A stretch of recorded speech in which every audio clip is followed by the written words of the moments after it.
Super máquinas. 0. Super trenes.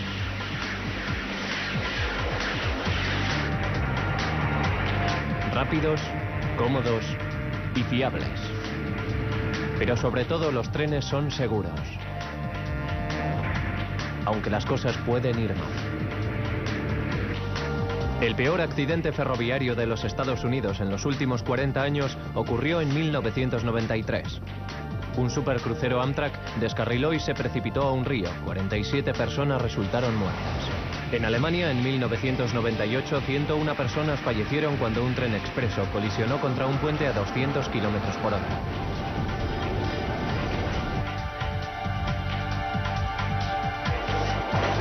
Y 25 años después de uno de los accidentes de metro más graves del mundo, aún no se ha averiguado por qué el conductor estrelló su tren abarrotado de gente contra una pared de ladrillo, matando a 43 personas.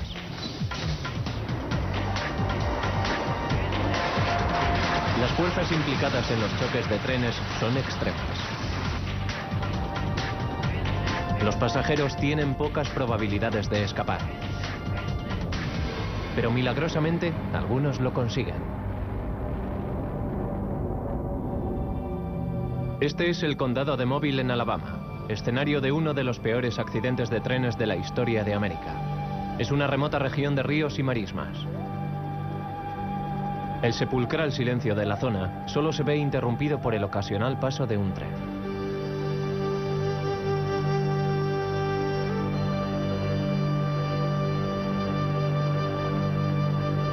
Tres veces a la semana el Sunset Limit de Amtrak ruge a través de esta tierra pantanosa, en su viaje de 4.000 kilómetros entre Los Ángeles y Miami.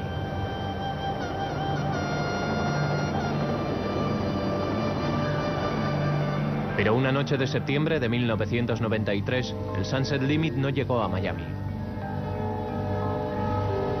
Un trágico cúmulo de circunstancias hizo que el tren se precipitase al río Mobile.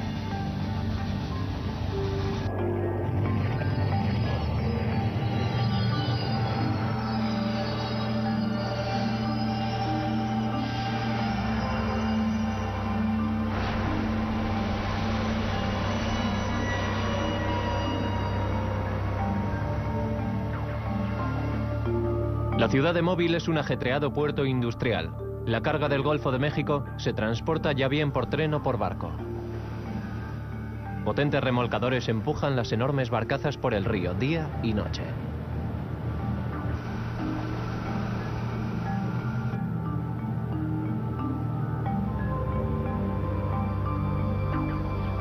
Aproximadamente a las 2:15 de esa aciaga noche, un remolcador llamado el Móvila empujaba a las barcazas a través de la espesa niebla. El piloto del remolcador buscaba algún lugar para amarrar, mientras esperaba que levantase la niebla.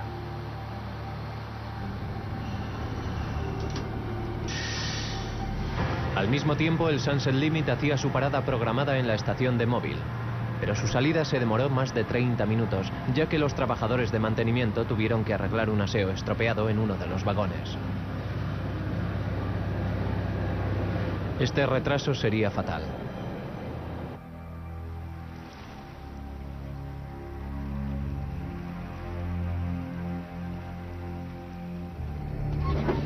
El Sunset Limit partió de la estación de Mobile con destino a Miami. A bordo iban Carol y George Simpson. Era el viaje de su vida. Nuestro nieto Hunter tenía 6 años y medio y había pasado el verano con nosotros. Cuando llegó la hora de que volviese a casa, decidimos que para un niño de esa edad, un viaje en tren sería algo maravilloso. 11.000 kilómetros después, una vez que ya habían devuelto el niño a sus padres, a Carol y George solo 160 kilómetros les separaban de su hogar. En el río la niebla se hacía más densa. El piloto del remolcador se desorientó.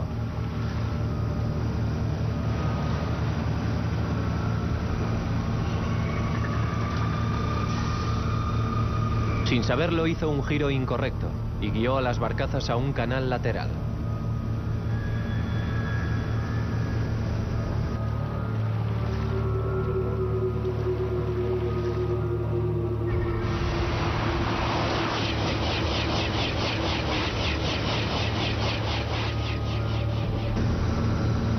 Incapaz de leer el radar correctamente, el piloto del remolcador se dirigió hacia lo que pensaba que era una hilera de barcazas. Creyó que podría amarrar junto a ellas. De hecho, se dirigía hacia un puente del ferrocarril.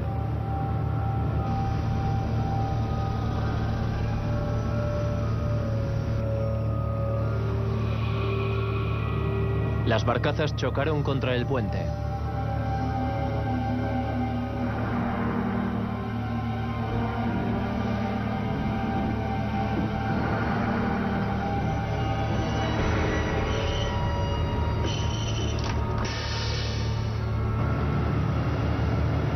Ignorando que había golpeado el puente, el piloto invirtió la marcha y movió las barcazas unos cientos de metros río abajo.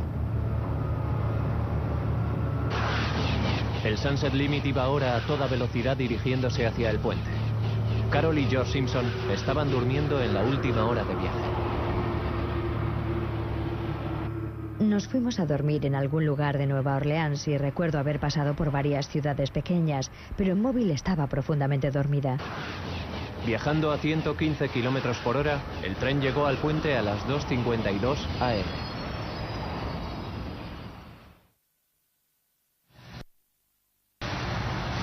La máquina de la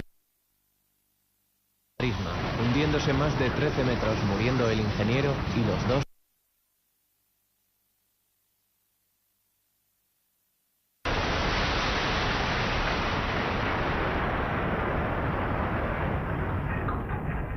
Le siguieron 2 máquinas más y 2 vagones de tripulación.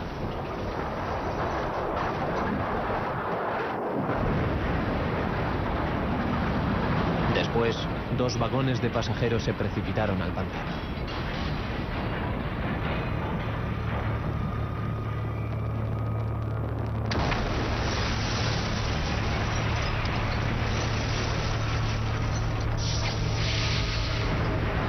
El río Mobile se transformó en un infierno. El primer hecho del que fui consciente fue de que el tren estaba dando bandazos. Después sentí cómo caía. Es absolutamente horroroso despertar de un sueño profundo en un escenario como ese.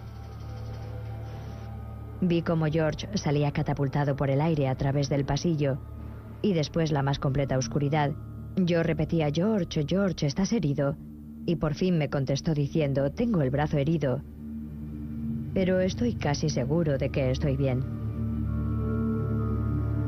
En la más absoluta oscuridad, George y Carol lucharon por sacar la ventana de emergencia. Afortunadamente para ellos, su nieto Hunter les había leído las instrucciones de emergencia durante el viaje. Desde cómo sacar la ventana porque Hunter le había leído cómo hacerlo, así que hizo todo lo que había que hacer y consiguió sacar la ventana. Por una tremenda suerte, solo la mitad de su vagón estaba bajo el agua. Lo aguantaba un trozo de viga de lo que quedaba del puente.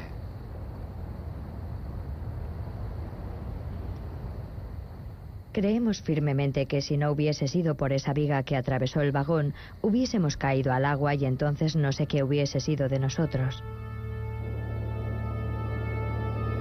Ileso, en la parte trasera del tren, el supervisor llamó al 911, pero no tenía ni idea de dónde estaba. 911. Escuche, le llamo del tren Amtrak, soy el supervisor. Estamos en el río Mobile. El puente se ha caído, hay vagones ardiendo y gente en el río. No saben nadar. Necesitamos cualquier clase de ayuda que nos puedan enviar. De acuerdo, señor, siga en contacto conmigo. Sí. ¿Está con el tren Amtrak? Sí, señora, soy el supervisor de a bordo. Estamos en el río Mobile. Hay vagones en llamas, están sobre el puente roto. Hay gente en el agua, intentamos ayudarles, pero... Y no hay puente, ¿no? Necesitamos toda clase de ayuda, señora.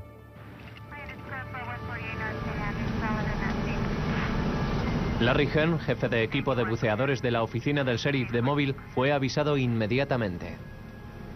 Me despertó una telefonista de urgencias del 911.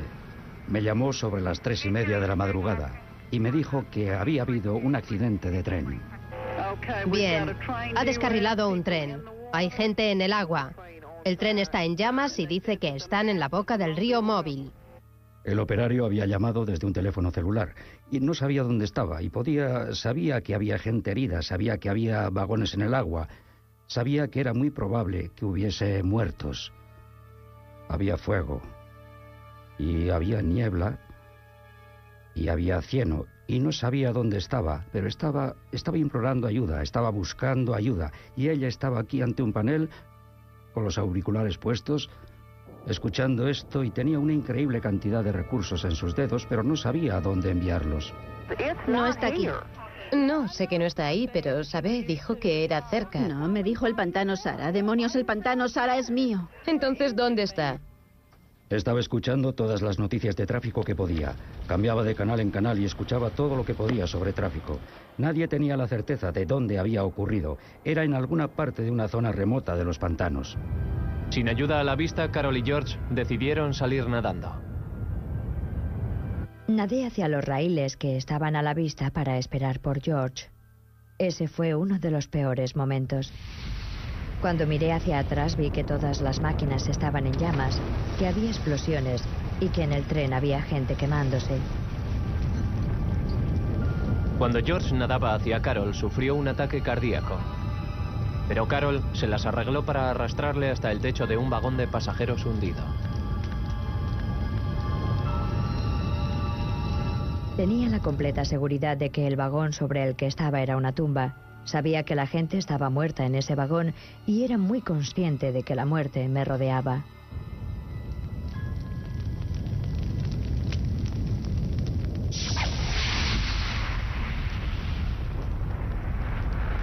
Una hora después del descarrilamiento del Sunset Limit, por fin pudo establecerse su posición. Al no haber ninguna carretera en kilómetros a la redonda, Larry Hearn, director del equipo de buceadores de móvil, se dirigió hacia el escenario en barco. Durante todo el trayecto hasta allí estuve intentando imaginar el modo de actuar, cómo íbamos a enfrentarnos al problema, pero cuando llegué allí era de una magnitud que no había previsto. Era definitivamente un desastre. Había vagones en el agua ardiendo, el puente estaba totalmente destrozado. Había vagones que colgaban de la vía. Había un vagón al que solo le faltaban un par de centímetros para hundirse bajo el agua. Había otro inclinado unos 45 grados y la mitad de él sobresalía del agua. 2 horas y media después de la colisión, George y Carol fueron rescatados del techo del vagón sumergido y transportados por aire hasta el hospital. Cuando el helicóptero nos subió, entonces había luz y pude ver toda la escena. Pude ver los vagones del tren. Parecía como si alguien los hubiese tirado. Estaban amontonados y pude ver la brecha del puente. Podría decir que las 3 máquinas y los 2 vagones situados tras ellas habían ardido por completo. Pude observar las condiciones en las que estaba nuestro vagón y en ese momento supe que era un verdadero milagro que nosotros estuviésemos vivos.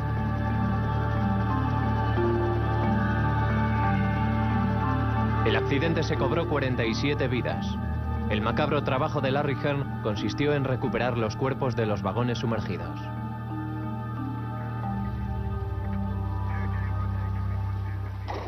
Al bajar, el agua se transforma de un marrón claro a la luz del día, a hacerse más y más oscura rápidamente, hasta que tienes visibilidad cero cuando estás a unos 3 metros.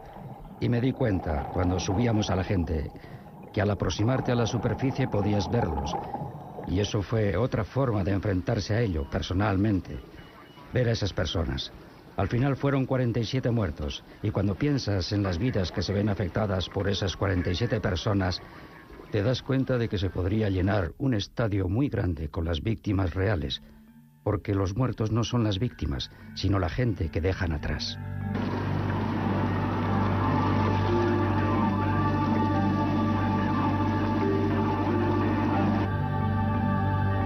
Un año después del accidente, la investigación oficial dictaminó que el piloto del remolcador era incompetente. No había aprendido a leer el radar. El piloto perdió la licencia. Irónicamente, si el daño causado a la vía férrea hubiese sido peor y se hubiese roto la cuerda de trampa, se habría encendido una señal roja a 5 kilómetros. Esto habría detenido al tren antes de que llegase al puente. O si el Sunset Limit no se hubiese retrasado por las reparaciones, habría podido cruzar a salvo el puente, mucho antes de que las barcazas chocasen contra él. Hoy en día, el canal lateral está marcado como innavegable. Ahora todos los puentes están iluminados para la navegación. Fue una horrible colisión en un lugar aislado.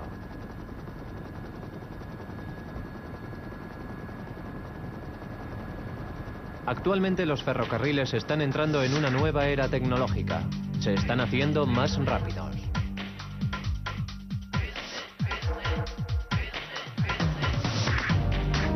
Amtrak está completando las últimas pruebas de su tren de alta velocidad, el Asila. El Asila discurrirá por una nueva vía entre Washington DC y Boston.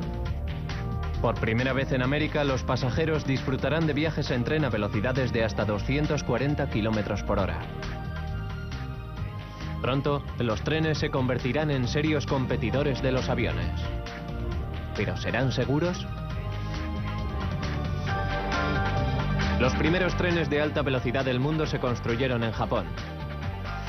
Hace más de 30 años, el tren bala revolucionó los viajes en ferrocarril. El tren bala proporcionó una alternativa a las congestionadas autopistas y a las saturadas aerolíneas japonesas.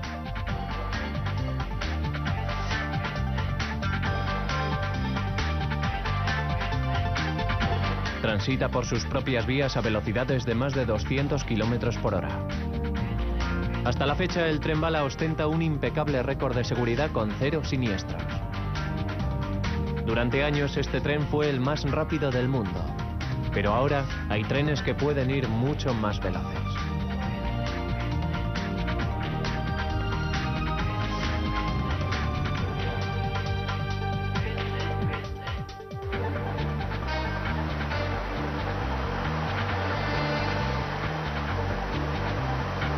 Este es el tren más rápido del mundo, el francés de alta velocidad, el TGV.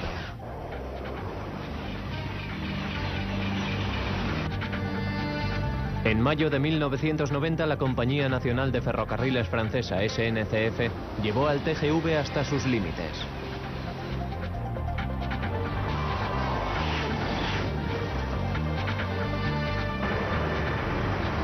Pulverizaron el récord mundial de velocidad.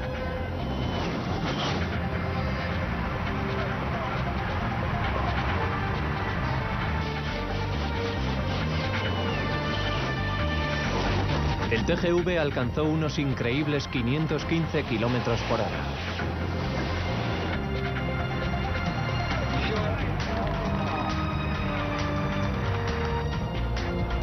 Pero para frenar y detenerse a esta velocidad necesita unos 32 kilómetros de vías. Por razones de seguridad, en un servicio normal el TGV circula a 300 kilómetros por hora. Para pararse a esta velocidad precisa 8 kilómetros. Después de 20 años funcionando, no se han registrado accidentes en la red del TGV.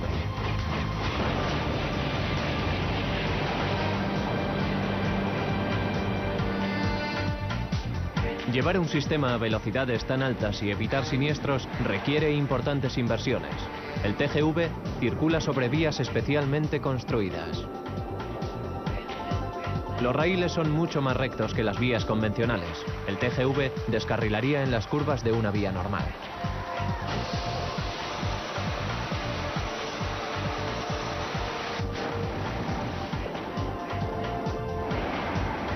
Todos los puentes tienen sensores que pueden detectar si hay algún fallo en las vías.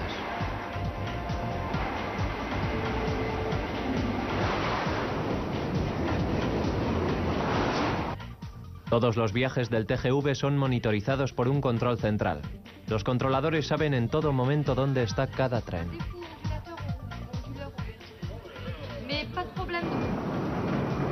Viajando a 300 kilómetros por hora, es imposible que los maquinistas lean y reaccionen ante las convencionales señales laterales de las vías.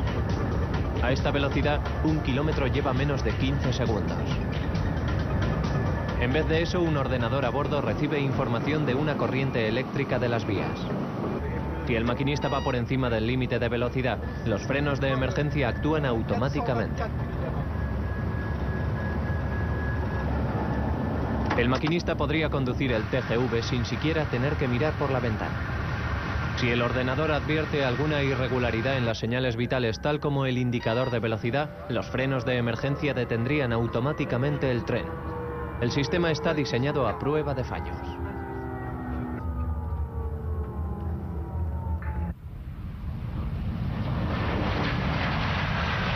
Toda la red se examina y comprueba constantemente. Cada 2 semanas los ingenieros, trabajando desde un tren especial, monitorizan cada kilómetro de la vía de alta velocidad. Están midiendo la calidad de la vía y también la calidad de las catenarias, que es el sistema de cableado que va por encima del tren y que le suministra electricidad. Están analizando si la vía está derecha y si está horizontal donde debería estarlo. Lo hacen grabando la aceleración, porque siempre que la vía no esté derecha, habrá aceleración lateral. Así que reflejando estas aceleraciones en un gráfico, siempre que haya un pico anormal, significa que hay que hacer algo en el mantenimiento de la vía. El TGV no es solo un tren, es un sistema de transporte que ha sido diseñado en conjunto para ser lo más seguro posible, lo más rápido posible y lo más económico posible al mismo tiempo. Los diseñadores del TGV han calculado que su tren podría circular durante 10.000 años sin tener un accidente.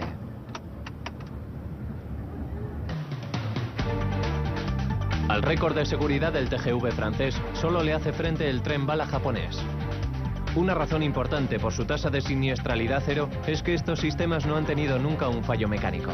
A estas velocidades, un fallo mecánico, no importa cuán pequeño sea, podría ser fatal.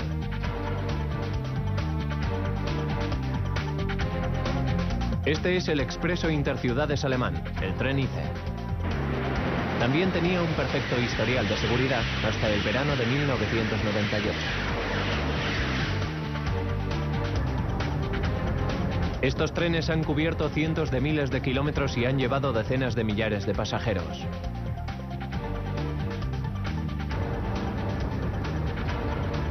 El tren ICE era la joya de la corona del transporte alemán. En 1998 brevemente ostentó un récord mundial de velocidad, 403 kilómetros por hora. Pero en la mañana del 6 de junio de 1998, a unos 8 kilómetros al sur de la estación de Eschede, ocurrió lo impensable. El tren ICE pasó de una velocidad de 200 kilómetros por hora a una parada en seco en solo 2 segundos. Milagrosamente, hubo algunos supervivientes.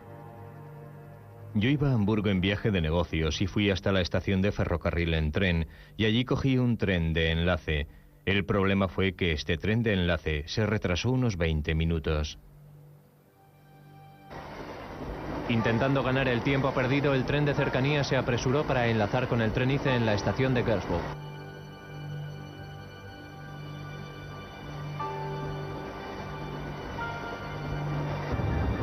El ICE esperó en la estación 10 minutos extras para permitir que Peter Kraft y los otros pasajeros se subiesen. Él encontró un asiento contra dirección, algo que pudo haberle salvado la vida.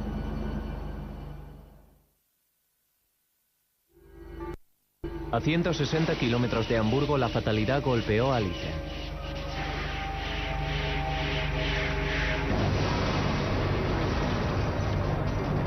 A los 20 minutos de la colisión, una impresionante operación de rescate estaba en marcha. Más de 80 médicos acudieron a toda velocidad a la escena. Cuando llegamos a la escena del accidente, mi conductor pudo llegar hasta el borde del puente que se había caído, y desde allí tuvimos una clara visión del suceso. El tren expreso Intercity había descarrilado. Estaba impresionado y abrumado por el espectáculo que tenía ante mí. Para empezar, estaba en un estado de shock y no podía hacer nada.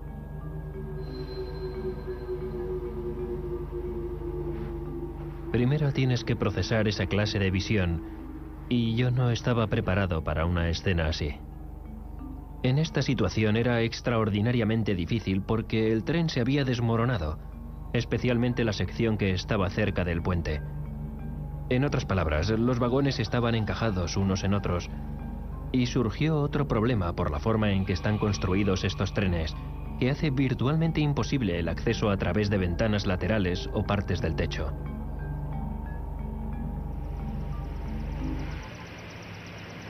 Al final es lo mismo que cualquier accidente, y así fue como nos sentimos después. El hecho de que puedas intervenir, de que no eres inútil, aparta el horror de lo que está sucediendo, lo que en cierta forma te protege de ese horror y te permite manejar estas situaciones. Te recuerda para qué estás allí y te faculta para actuar.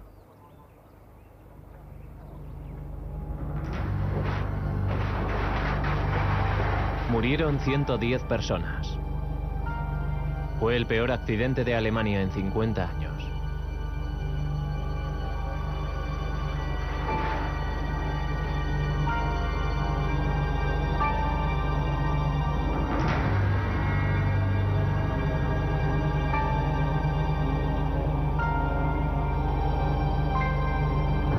En un principio se pensó que un coche se había caído de un puente invadiendo el camino del tren. También se barajó el terrorismo, que se descartó posteriormente. La verdad fue que el tren ICE 884 sufrió un pequeño pero catastrófico fallo mecánico. Minutos antes de la colisión, parte de una rueda dañada en el primer vagón de pasajeros se desprendió. Una afilada pieza de metal iba colgando del hueco de la rueda. Durante 5 kilómetros fue arrastrando el trozo de metal, haciendo contacto con el suelo.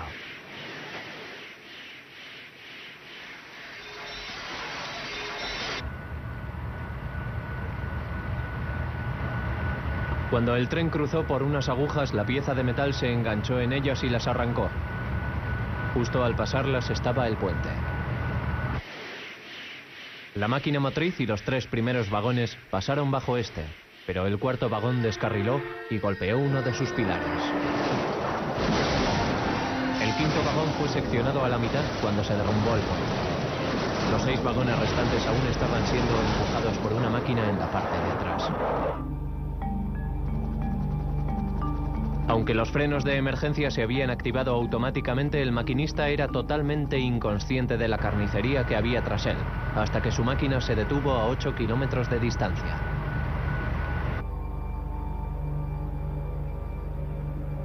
Peter Kraft pasó un año en el hospital recobrándose de sus heridas. Para mí ha sido como una segunda oportunidad salir del accidente. Si hubiese ido en el 7º o en el 9º vagón que impactaron directamente contra el puente y en los que creo que no hubo muchos supervivientes. Así que pienso que para mí es como una segunda oportunidad y tengo que sentirme afortunado. Aún tengo muchos problemas, muchos dolores de cabeza, de espalda y de todo, pero creo que he tenido mucha suerte y tengo que intentar olvidarlo y encontrar una nueva forma de vida. Desde el choque a todos los trenes ICE se les ha equipado con unas ruedas más sólidas, de nuevo diseño. No ha habido más accidentes. Cuando los trenes de alta velocidad colisionan, las oportunidades de sobrevivir son muy pocas. Las fuerzas de un impacto a alta velocidad son demasiado complejas e impredecibles como para poder analizarlas. Pero los choques a baja velocidad pueden ser simulados en un ordenador. Y los resultados son alarmantes. Esta es una aplicación de una simulación numérica o una maquetación por ordenador para ayudarnos a entender lo que les ocurriría a los pasajeros de los trenes en caso de colisión. Inicialmente se desliza del asiento manteniendo la posición sentada, pero la cabeza sufre un fuerte golpe contra el reposacabezas y la espalda y el cuello sufren también una gran carga, aunque este impacto parece algo muy grave para el ocupante. De hecho, es solo a unos 50 o 60 kilómetros por hora. Podemos coger los resultados del modelo y predecir las lesiones reales que habría padecido una persona.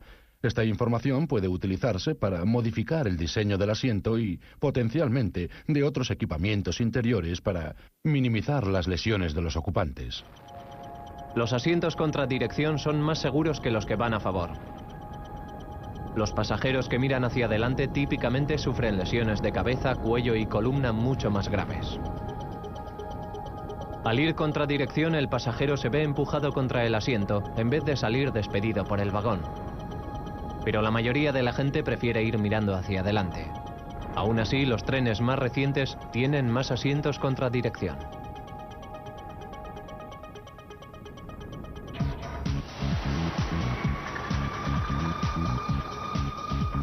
Hay una forma de estudiar las colisiones de trenes a alta velocidad: hacer chocar un tren a propósito.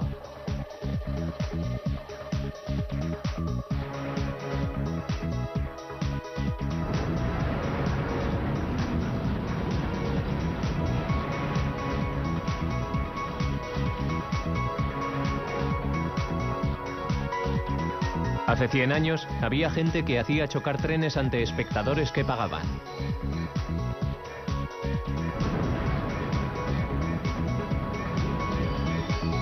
Pero destrozar trenes deliberadamente también puede proporcionar datos valiosos. Pueden mostrar a los investigadores dónde están los puntos débiles de las estructuras.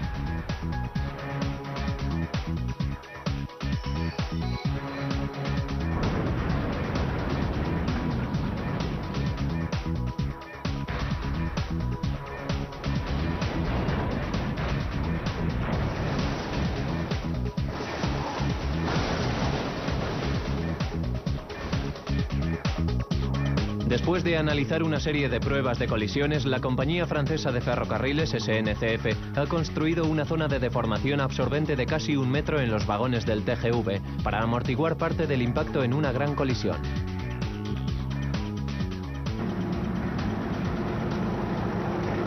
Desgraciadamente, no todos los países tienen la fuerza económica necesaria para implementar esta nueva clase de tecnología de seguridad. El sistema ferroviario de la India es el más extenso del mundo. Actualmente los trenes superan los 160 km por hora. Pero la infraestructura en ciertas partes tiene más de 100 años. Cada día más de 13 millones de indios viajan en tren. Los ferrocarriles son la arteria vital de la nación. Pero solo un 2% del presupuesto de los ferrocarriles se invierte en seguridad, comparado con el 30% de los Estados Unidos.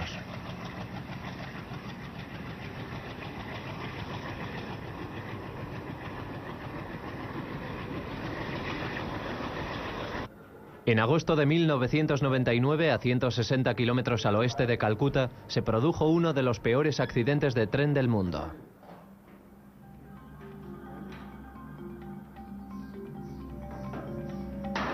Durante el proceso de modernización del sistema de señales, los trabajadores del ferrocarril accionaban las agujas manualmente. La noche del 2 de agosto, un corte en las comunicaciones provocó que un guardavías cambiase las agujas a una posición equivocada. Un tren expreso fue desviado hacia el paso de otro. Justo a las afueras de la ciudad de Gaisal, a las 2 a.m., ocurrió lo inevitable. Más de 300 personas resultaron muertas, 600 heridas.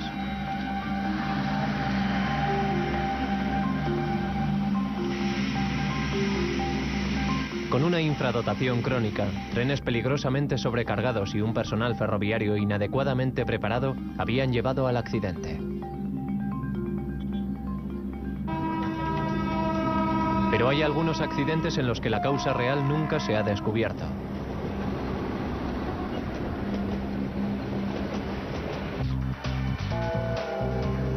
El peor accidente de un tren subterráneo en más de 75 años ocurrió en el Metro de Londres, el sistema más amplio del mundo.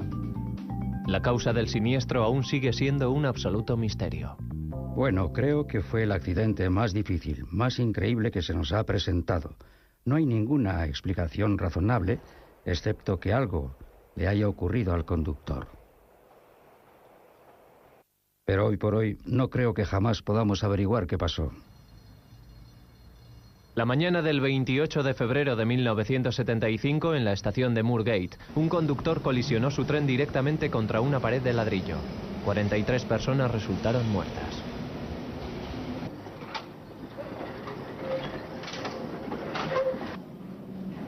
Un siniestro de un tren de metro es la pesadilla de cualquier rescatador. Trabajando a cientos de metros bajo el suelo, en espacios cerrados, sin luz y con muy poco aire para respirar, cualquier salvamento es lento y tortuoso. Había habido tan pocos accidentes de metro que nunca antes se había necesitado un gran despliegue de medios. Pero todo eso cambió en una atareada mañana de 1975, cuando los pasajeros se dirigían a trabajar en la hora punta. Yo tenía 18 años y trabajaba en Londres para una importante compañía petrolífera. Y solía bajar a la estación para dirigirme en metro hacia mi lugar de trabajo. Todas las mañanas solía ir hacia el primer vagón, a la parte delantera del tren. Pero el tren que iba a Moorgate ya estaba en la estación, así que corrí y me metí en el segundo vagón. Y como otra mañana cualquiera, me puse a leer. El tren empezó su corto viaje hacia Moorgate, el final de la línea. Al aproximarse a la plataforma de la estación de Moorgate, el conductor, en vez de aminorar, aceleró a 56 kilómetros por hora y se empotró contra una pared de ladrillo al final del túnel.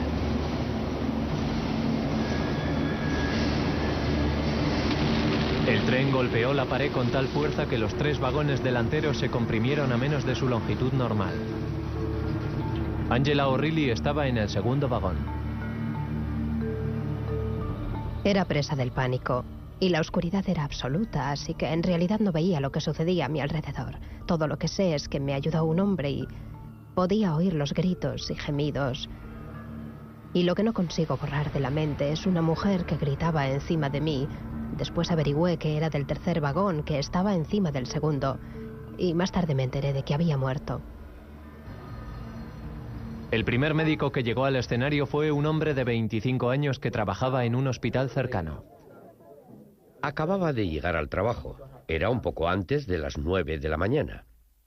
Y me encontré con el especialista al mando del departamento de urgencias. Me dijo que acababa de recibir una llamada diciendo que un tren se acababa de estrellar contra la barrera de la estación de Moorgate. Y recuerdo con bastante claridad que dijo que normalmente no era nada, que ocurría de vez en cuando y que habría unas cuantas mujeres desmayadas y el conductor con un golpe en la cabeza. Así que me sugirió que me llevase conmigo a un estudiante de medicina y me dio un maletín de primeros auxilios. Equipado con poco más que una caja de tiritas, el doctor Madden llegó al escenario de una terrible carnicería. Francamente, no sabía por dónde empezar, no había sido entrenado para esto y de repente me di cuenta de que no solo había montones de muertos, imposibles de contar porque estaba oscuro. El vagón estaba retorcido y empecé a darme cuenta. Esto es más de lo que puedo manejar, es demasiado para mí. El joven médico luchó todo lo que pudo para salvar todas las vidas posibles. Había una mujer joven que había salido despedida hacia el asiento de delante y entonces se cayó el techo. Así que estaba aplastada entre la parte de atrás del asiento y el techo del vagón, y estuvimos trabajando en un espacio que tenía poco más de 1 metro de altura, y no tenía muy claro lo que tenía que hacer. Afortunadamente empezó a llegar ayuda, pero aquella pobre mujer murió cuando intentábamos hacer algo por ella. Llevó 13 horas rescatar a los supervivientes y 4 días llegar hasta el cuerpo del conductor. Inmediatamente se puso en marcha una investigación del siniestro.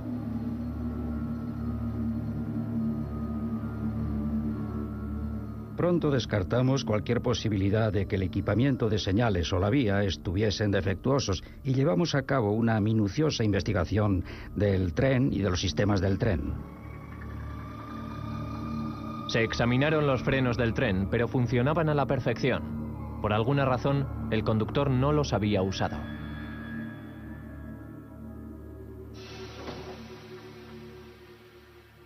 Tan pronto como se decidió que en el tren no había habido fallos, y eso llevó mucho trabajo por parte del Metro de Londres, reuniendo piezas y trozos de piezas y comprobando que no tenían defecto alguno, tan pronto como descartamos el tren, llegamos al conductor.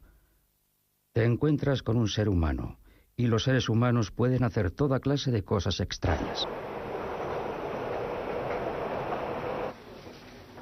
Se especulaba con que el conductor había sufrido un ataque al corazón y se desplomó sobre lo que se llama la palanca del hombre muerto. Es un mecanismo que hay en todos los trenes. Hay que mantenerlo presionado constantemente o el tren se parará automáticamente.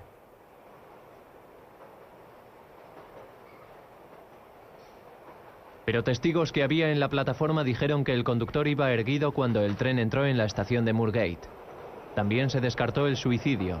Incluso en el último segundo el conductor no había levantado los brazos para protegerse.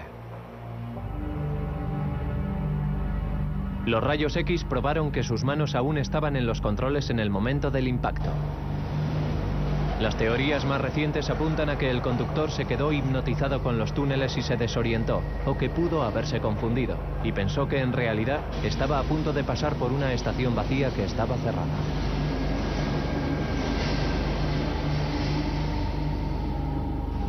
Después del choque se instalaron frenos automáticos en todos los trenes del metro y en todas las estaciones al final de las líneas se colocaron sistemas de frenado en las vías.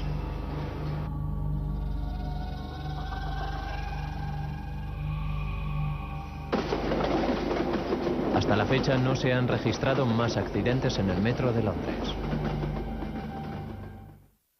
25 años después de lo de Moorgate, un choque en uno de los trenes exteriores de Londres tiene a los investigadores igual de desconcertados.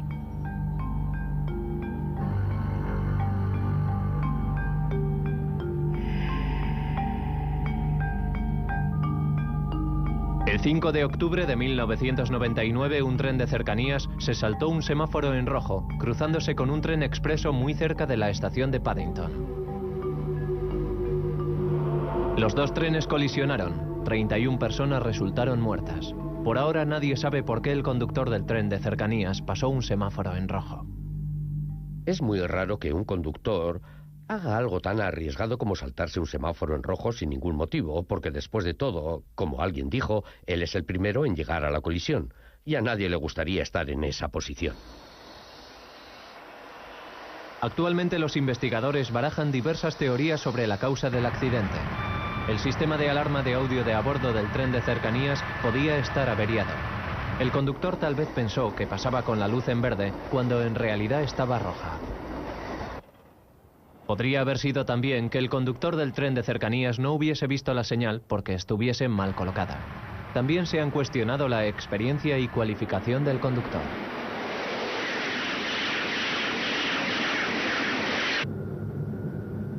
Tal vez, la única forma de evitar choques sea prescindir de los conductores y automatizar por completo los trenes. En general, hay un problema con una solución que dice que excluiremos a los humanos del sistema. Una cosa es que te libres de los operarios, en general, con sistemas automatizados, pero quedan otros dos puestos en donde los humanos intervienen en el funcionamiento de los sistemas. Uno es el mantenimiento y el otro es en la fase de diseño. Si los diseñadores creen que han cubierto todas las situaciones anormales posibles, casi con toda seguridad están equivocados. De hecho, me atrevo a decir que están totalmente equivocados. Antes o después ocurrirá algo que no haya sido previsto, y entonces, si no hay un operario humano, no podrá hacerse nada. Pero el mantenimiento de los trenes aún lo tendrán que seguir haciendo los humanos. Un simple error podría no detectarse hasta que ya fuese demasiado tarde.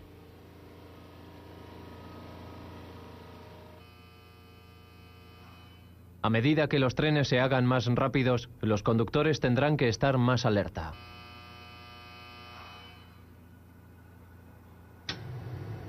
Aquí, en el cuartel general de Amtrak de Delaware, los conductores se someten a un curso intensivo de 3 semanas con la última tecnología. Los frenos funcionan. ¿Cómo lo sabes? Porque hay una fuerza de demora. De acuerdo. Estos simuladores, exactamente los mismos que los empleados en la industria aeronáutica, recrean condiciones a las que los conductores se tendrán que enfrentar en la nueva línea de alta velocidad Washington a Boston. Atención, tiene que situar el tren en emergencia. ¿Concordará eso con el equipamiento real? Sí, lo hará. Mejores diseños y conductores más capacitados han hecho que los accidentes de tren sean una cosa rara. Al mejorar la tecnología, ¿podremos erradicar los siniestros? Nunca los podremos eliminar por completo, nunca podremos evitar todos los accidentes, eso simplemente es inviable en este universo. Pero se pueden reducir y esencialmente se pueden reducir casi hasta cero si quieres, si estás preparado para pagar por ello. Al final es un asunto de voluntad política, análisis económicos de viabilidad y de cuánto está dispuesta la gente a pagar por viajar. Cientos de millones de personas confían cada día en los trenes. Los trenes son mucho más seguros que cualquier otra forma de transporte terrestre. Pero el peligro nunca podrá eliminarse por completo. 3 veces a la semana el Sunset Limit de Amtrak ruge a través de esta tierra pantanosa, en su viaje de 4.000 kilómetros entre Los Ángeles y Miami.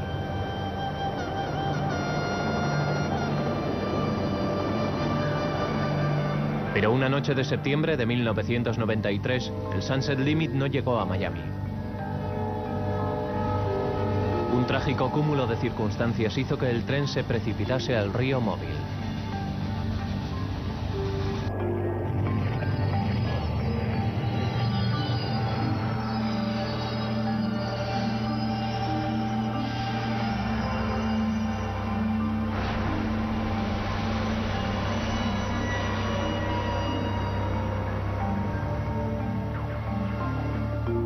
La ciudad de Mobile es un ajetreado puerto industrial. La carga del Goldo aún no se ha averiguado por qué el conductor estrelló su tren abarrotado de gente contra una pared de ladrillo, matando a 43 personas.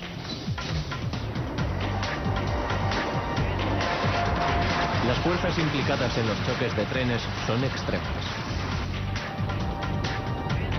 Los pasajeros tienen pocas probabilidades de escapar. Pero milagrosamente, algunos lo consiguen. Este es el condado de Mobile en Alabama, escenario de uno de los peores accidentes de trenes de la historia de América. Es una remota región de ríos y marismas. El sepulcral silencio de la zona solo se ve interrumpido por el ocasional paso de un tren.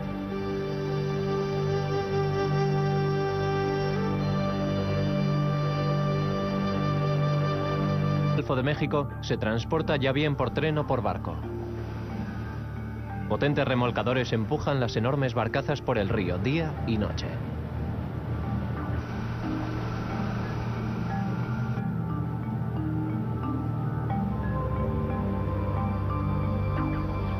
Aproximadamente a las 2:15 de esa aciaga noche, un remolcador llamado el Móvila empujaba a las barcazas a través de la espesa niebla. El piloto del remolcador buscaba algún lugar para amarrar mientras esperaba que levantase la niebla.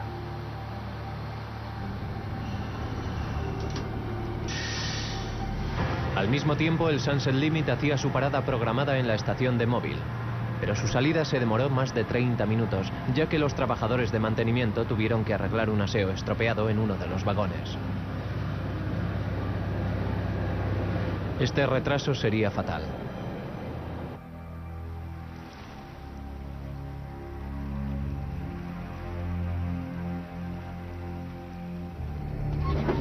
El Sunset Limit partió de la estación de Mobile con destino a Miami.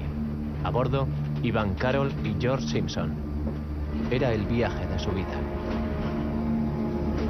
Nuestro nieto Hunter tenía 6 años y medio y había pasado el verano con nosotros. Cuando llegó la hora de que volviese a casa, decidimos que para un niño de esa edad, un viaje en tren sería algo maravilloso. 11.000 kilómetros después, una vez que ya habían devuelto el niño a sus padres, a Carol y George solo 160 kilómetros les separaban de su hogar. En el río la niebla se hacía más densa. El piloto del remolcador se desorientó. 1. Super máquinas. 0. Super trenes.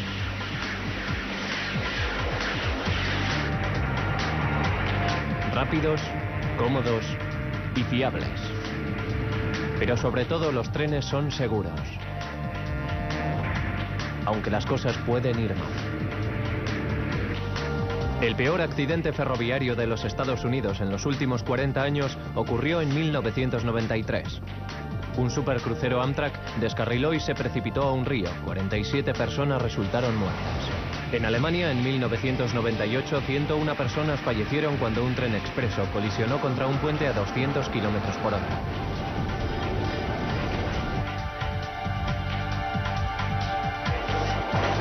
Y 25 años después de uno de los accidentes de metro más graves del mundo,